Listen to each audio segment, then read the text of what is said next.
नमस्कार, मी पत्रकार रत्नदीप शेजावळे. जागर मराठी या माझ्या यूट्यूब चॅनलमध्ये आपणा सर्वांचं स्वागत करतो आहे. आवाज मातीचा, आपल्या माणसांचा. यूट्यूबवरती सबस्क्राईब करा, शेअर करा, कमेंट करा. जागर न्यूज जिंतूर सर्च करा आणि सबस्क्राईब करा. या निवडणुकीचे सर्व अपडेट्स मी तुमच्यापर्यंत पोहोचवणार आहे. त्यामुळे सुरुवातीला सांगतो आहे की जागर न्यूज जिंतूर हे मराठी यूट्यूब चॅनल तुम्ही आता यूट्यूबवरती सर्च करायचे, कारण जिल्हा परिषदेची माहिती मी तुमच्यापर्यंत वेळोवेळी पोहोचवणार आहे. आता मी थेट मुद्द्यावरती येतो आहे की आज दिवसभरामध्ये 27 जानेवारी आहे आणि 27 जानेवारीमध्ये आज उमेदवारांना, जिल्हा परिषदच्या उमेदवारांना आणि पंचायत समितीच्या उमेदवारांना आपला उमेदवारी अर्ज मागे घेण्याचा शेवटचा दिनांक होता. आज दुपारी 3 वाजेपर्यंत ती माघार घेण्याची मुदत ही निवडणूक निर्णय अधिकाऱ्यांनी सर्व उमेदवारांना दिली होती. त्या अनुषंगानं आता आपण जर पाहिलं तर जिंतूरमध्ये जे काही एकूण 10 गट आहेत, तर त्या 10 गटामध्ये किती लोकांनी माघार घेतलेली आहेत आणि किती लोकांचे अर्ज आता वैध ठरणार आहेत आणि किती उमेदवार हे आता बॅलेट मशीनवरती असणार, त्याची माहिती आपणापर्यंत पोहोचलेली आहे. ती आकडेवारी जर मी तुम्हाला सांगितली तर ती आकडेवारी मी माझ्या मागच्या बातमीमध्ये तुम्ही तिला यूट्यूबवरती पाहू शकता. तर आता एकूण जिल्हा परिषद आणि पंचायत समितीचे जे 10 गट आहेत, तर त्या 10 गटांमध्ये जिल्हा परिषदेचे आता 39 उमेदवार हे मतदारांच्या समोर असणार आहेत आणि पंचायत समितीचे 64 उमेदवार हे निवडणूक लढवत आहेत. म्हणजे एकूण जिल्हा परिषद आणि पंचायत समिती 93 उमेदवार हे आपलं भवितव्य आजमावत आहेत.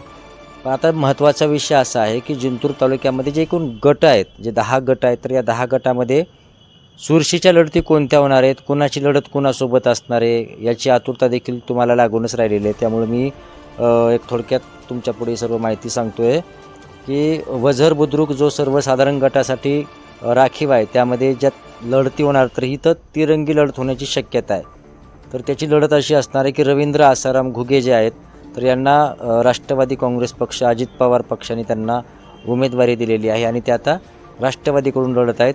रवींद्र आसाराम घुगे त्यांचे प्रतिस्पर्धी उमेदवार आहेत रोहिणी ज्ञानेश्वर वाटाणे, या भारतीय जनता पक्षाच्या उमेदवार असणार आहेत. त्याचबरोबर आता ही तिरंगी लढत मी यासाठी म्हणतो आहे वझरची, कारण एक नाव असं आहे की गणेश विठ्ठल मुंडे यांचा उमेदवारी अर्ज या ठिकाणी दाखल झालेला आहे आणि आता गणेश विठ्ठल मुंडे यांनी अपक्ष उमेदवारी अर्ज दाखल केला होता. परंतु आज दिवसभरामध्ये काही वंचित बहुजन आघाडीचे कार्यकर्ते असतील तर यांनी अधिकृत अशी माहिती दिली की आम्ही हा जो उमेदवार आहे गणेश विठ्ठल मुंडे, तर या उमेदवारासाठी आम्ही आमचा पाठिंबा जाहीर करतो आहे. तसं अधिकृत पत्र हे वंचित बहुजन आघाडीचे नेते श्री प्रकाश आंबेडकर यांच्या नावानं त्यांच्याकडे पोहोचणारच आहे. त्यामुळं ही लढत जी आहे, तर ही लढत तिरंगी होण्याची शक्यता आहे वझर बुद्रुकची. आता दुसरा जो गट आहे तर तो आहे वाघे धानोरा. हा वाघे धानोरा गट आहे तर हा ओबीसी प्रवर्गासाठी राखीव आहे, म्हणजे नागरिकांचा मागास प्रवर्ग ज्याला आपण म्हणतो आहे, याच्यासाठी ही लढत होणार आहे वाघे धानोऱ्यामध्ये. आता ही पण लढत तिरंगी असणार आहे, कारण यावेळेला एरवी लढत तिथे असायची की राष्ट्रवादी काँग्रेस पक्ष आणि भारतीय जनता पार्टी या दोघांमध्ये ही लढत व्हायची. तर या लढतीमध्ये आता तिसऱ्या एका पक्षानं उमेदवारी आपली जाहीर केलेली आहे आणि त्यांनी आता तिथे एंट्री केलेली आहे. ती म्हणजे शिवसेना श्री एकनाथ शिंदे यांच्या शिवसेनेचे जे काही उमेदवार असणार आहेत त्यांची लढत देखील या ठिकाणी रंगात होणार आहे. म्हणजे तिरंगी लढत आहे. राष्ट्रवादी काँग्रेस पक्षाकडून ज्यांना उमेदवारी मिळालेली आहे वाघे धानोऱ्यामध्ये, तर ते आहेत श्री विश्वनाथ प्रभाकर राठोड यांची उमेदवारी असणार आहे. त्यांचे प्रतिस्पर्धी उमेदवार श्री रोहित नामदेव चव्हाण हे भारतीय जनता पक्षाकडून या वाघे धानोऱ्यामध्ये निवडणूक लढत आहेत आणि गणेश जगन्नाथ काजळे यांना शिवसेना धनुष्यबाण शिंदे श्री एकनाथ शिंदे गटाकडून ते आता या ठिकाणी निवडणूक लढत आहेत. म्हणजे वाघे धानोऱ्यामध्ये तिरंगी लढत होणं हे जवळपास निश्चित आहे. त्यामुळे आता तिसरा आणि अत्यंत महत्त्वाचा, कारण जिल्हा परिषदेचं अध्यक्षपद हे SC साठी राखीव आहे, म्हणजे अनुसूचित जातीसाठी राखीव आहे. महिलांसाठी ते पद राखीव असल्यामुळं जिंतूर तालुक्यातल्या सावंगी माळसा जो एकमात्र SC साठी राखीव गट आहे, तर त्या गटामध्ये ही चुरशीची लढत आहे. कारण याच्याकडे संपूर्ण जिल्ह्याचं लक्ष लागून आलेलं आहे की सावंगी माळसामध्ये जी आता लढत होणार आहे, तर ती लढत एरवी दुरंगी होईल असं चित्र होतं. कारण आज 3 वाजेपर्यंत सर्व घडामोडीकडे अत्यंत सर्वांचं बारकाईने लक्ष होतं. तर सावंगी माळसा गटामध्ये भारतीय जनता पक्षाचे जे काही उमेदवार आहेत सौ लता विजय वाकळे हे भारतीय जनता पक्षाच्या उमेदवार आहेत. त्याचबरोबर त्यांचे प्रतिस्पर्धी उमेदवार सौ वनिता रामराव बाळे ह्या राष्ट्रवादी काँग्रेस पक्ष, अजित पवार पक्षाकडून निवडणूक लढवत आहेत. तिसऱ्या उमेदवाराने एंट्री केलेली आहे आणि त्यामुळे याचा ट्विस्ट वाढलेला आहे. तिसरे उमेदवार जे आहेत तर त्या डॉक्टर नेहा राजकुमार खिल्लारे यांना शिंदे सेनेनं आता उमेदवारी दिलेली आणि त्या धनुष्यबाण चिन्हावरती त्या सावंगी माळसामध्ये लढणार आहेत.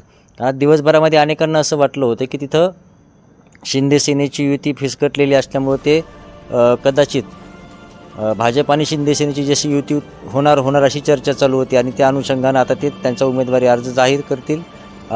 त्यांचा उमेदवारी अर्ज आता ते मागे घेतील. म्हणजे कोण? डॉक्टर नेहा राजकुमार खिल्लारे हे त्यांचा उमेदवारी अर्ज मागे घेतील, परंतु तसं काही झालेलं नाही आहे. त्यांचा उमेदवारी अर्ज आता हा बॅलेट मशीनवरती असणार आहे. त्यामुळे त्यांनी निवडणूक लढवणार हे जवळपास निश्चित आहे. त्यामुळं सावंगी माळसामध्ये आता ट्विस्ट वाढलेला आहे.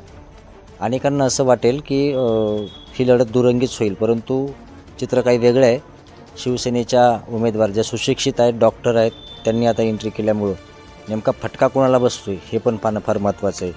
चौथा जो गट आहे तर तो आहे आडगाव बाजार. कारण संपूर्ण जिल्ह्यामध्ये ज्या काही एकूण जिल्हा परिषदेच्या जागा आहेत त्यामध्ये आता आडगावची एकमात्र जागा ही अनुसूचित जमातीसाठी म्हणजे आदिवासी प्रवर्गासाठी राखीव आहे आणि इथे लढत जी होते तर ही लढत आता दुरंगी असणार आहे. त्यामध्ये भारतीय जनता पक्षाचे उच्च शिक्षित उमेदवार श्री डॉक्टर देवराव गंगाराम कराळे यांना भारतीय जनता पक्षानं उमेदवारी दिलेली आहे.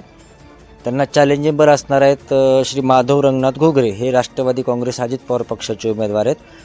अत्यंत चुरशीची लढत असणार आहे कारण आडगावकडं संपूर्ण जिल्ह्याचं लक्ष आहे. कारण आडगाव बाजार हा एकमात्र गट आदिवासी प्रवर्गासाठी राखीव आहे आणि शक्यता अशी आहे की SCचं जे काही रिझर्वेशन आहे तर आता पहिल्यांदा 2.5 वर्ष जे असणार आहेत ते सुरुवातीचे 2.5 वर्ष हे जिल्हा परिषदेसाठी SCसाठी राखीव असतील आणि शक्यता अशी वर्तवण्यात येते राजकीय वर्तुळामध्ये की कदाचित पुढचे 2.5 वर्ष हे आदिवासी समाजासाठी असणाऱ्या त्या राखीव प्रवर्गासाठी म्हणजे अनुसूचित जमातीसाठी असणाऱ्या राखीव प्रवर्गासाठी कदाचित राखीव राहू शकतात.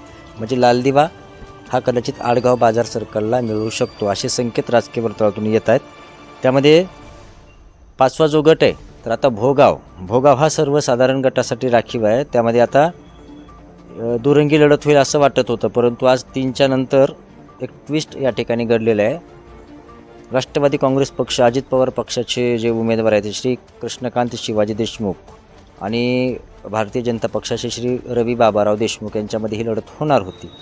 परंतु या ठिकाणी आज दिवसभरामध्ये काँग्रेसनं त्या ठिकाणी उमेदवारी अर्ज जो टाकलेला होता तो माघार घेतलेला आहे. त्याचे उमेदवार बापूराव घुगे यांनी त्यांचा उमेदवारी अर्ज आज मागे घेतला आणि त्यांनी आज दुपारी राष्ट्रवादी काँग्रेस पक्षामध्ये प्रवेश केला.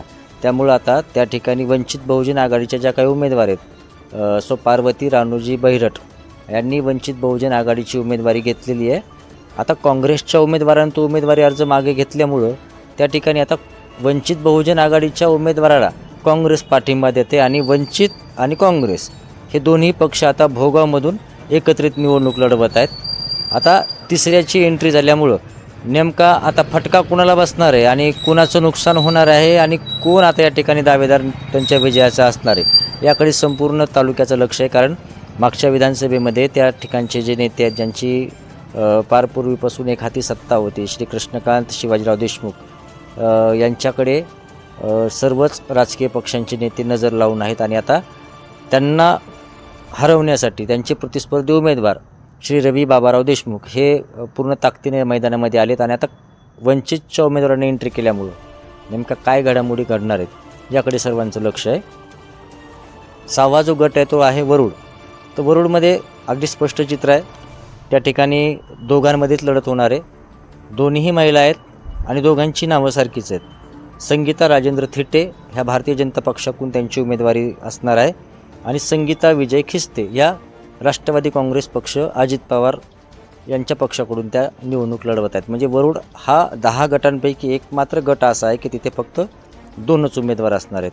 त्यामुळं नेमकं आता ती अत्यंत टफ फाईट आहे. काय घडामोडी होत आहेत 7 दिवसामध्ये, कशी प्रचार यंत्रणा असणार आहे, कशा पद्धतीनं त्या ठिकाणी मतदारांना आकर्षित करण्यासाठी उमेदवार काय कसोटी लावणार याकडे सगळ्यांचं लक्ष आहे. जिंतूर तालुक्यातल्या ज्या 10 गटापैकी अत्यंत चुरशीची लढत मानली जाते ती चारठाणा गटामध्ये आणि चारठाणा गटाकडं संपूर्ण जिल्ह्याचं लक्ष लागून आहे. कारण या ठिकाणचे जे काही 2 उमेदवार होते सौ मीना नानासाहेब राऊत आणि सौ सोनाली इंद्रजित घाटुळ या दोघांनीही सुरुवातीला भारतीय जनता पक्षाकडे त्यांची उमेदवारी मागितलेली होती. परंतु शेवटच्या क्षणाला ती उमेदवारी सोमीना नानासाहेब राऊत यांच्याकडे गेल्यामुळं आता त्या भारतीय जनता पक्षाच्या उमेदवार म्हणून त्या ठिकाणी निवडणूक लढवत आहेत. आणि तिसरे जे काही उमेदवार आहेत तर ते राष्ट्रवादी काँग्रेस पक्ष, अजित पवार पक्षाचे सरूबाई शंकरराव जाधव या निवडणूक लढवत आहेत. तर या तिघांमध्ये ती लढत असणार आहे. सोनाली इंद्रजित घाटुळ यांच्याकडे अपक्ष उमेदवारी आहे आणि त्यांच्याकडे संपूर्ण तालुक्याचं लक्ष लागून राहिलेलं आहे, कारण अत्यंत टफ आणि चुरशीची फाईट ही 4 ठाण्यामध्ये होणार आहे. त्यामुळे 4 ठाण्याची एरवी दुरंगी होणारी लढत ही अपक्ष उमेदवार सोनाली इंद्रजित घाटुळ यांच्या अपक्ष उमेदवारीने आता ती तिरंगी होणार आहे.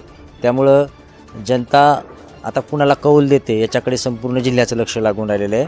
8वा जो गट आहे तो आहे बोरी. तर बोरीमध्ये यावेळेला दुरंगीच लढत होईल अशी चिन्ह आहेत, कारण सौ दीपाली अजय चौधरी ह्या राष्ट्रवादी काँग्रेस पक्षाच्या अधिकृत उमेदवार असणार आहेत. अजित पवार पक्षाच्या त्यांच्या प्रतिस्पर्धी उमेदवार जसं गणित मतदारांनी अगोदरच बांधलं होतं की कोण राहील, तर डॉक्टर विद्या कालिदास चौधरी या भारतीय जनता पक्षाच्या उच्च शिक्षित उमेदवार त्या ठिकाणी निवडणूक लढवत आहेत. तिसरे जे काही उमेदवार आहेत तर त्यांचं नाव आहे गंगासागर देवदास शिंपले यांना राष्ट्रीय समाज पक्षानं त्या ठिकाणी उमेदवारी दिलेली आहे. परंतु त्यांचा तिथे प्रभाव नसल्यामुळं कदाचित ही बोरीची निवडणूक ही दुरंगीच होईल अशी चित्र सध्या दिसत आहेत. 9वा जो गट आहे तो आहे वस्सा. आता वस्सामध्ये जे काही लढत दुरंगी होणार होती पण आता काँग्रेसने एंट्री केलेली आहे. त्यामुळे शालनबाई शिवाजी राऊत या राष्ट्रवादी काँग्रेस पक्षाच्या उमेदवार असणार आहेत अजित पवार पक्षाच्या, आणि मनीषा अभिजित पारवे या भारतीय जनता पक्षाच्या उमेदवार असणार आहेत. त्यामध्ये सुनीता भारत पवार यांनी काँग्रेस पक्षांकडून एंट्री केल्यामुळं आता नेमकं त्याचा फटका कोणाला बसतोय हे पण पाहणं तेवढंच महत्त्वाचं आहे. आणि शेवटचा जो गट आहे तर तो कौसडी आहे, सर्वसाधारण गट आहे. आणि सर्वसाधारण गटामध्ये सर्वात जास्त उमेदवार हे कौसडीमधून आहे. तर कौसडीची जी लढत आहे तर ती राष्ट्रवादी काँग्रेस पक्ष, अजित पवार आणि भारतीय जनता पक्षाचे उमेदवार यांच्यामध्ये असणार आहे. तर राष्ट्रवादी काँग्रेस पक्षाचे जे काही उमेदवार त्यांचं नाव आहे माणिक शशीराव हरकळ, ज्यांनी एका रात्रीमध्येच पक्ष बदलला.